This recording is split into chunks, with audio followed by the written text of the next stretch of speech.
এডাল খৰি নাই ঘৰত, পিঠাও নালাগে, যি গেছৰ দাম।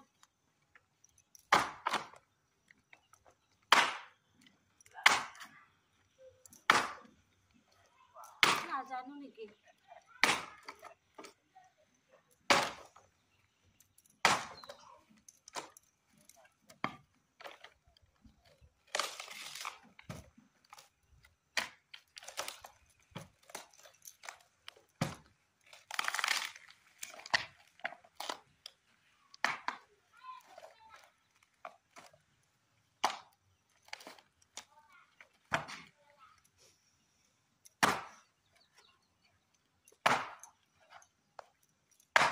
বাইদেউ খৰি ফালছে নেকি? যি গেছৰ দাম, পিঠা খাব আহিম নহলে আমিও।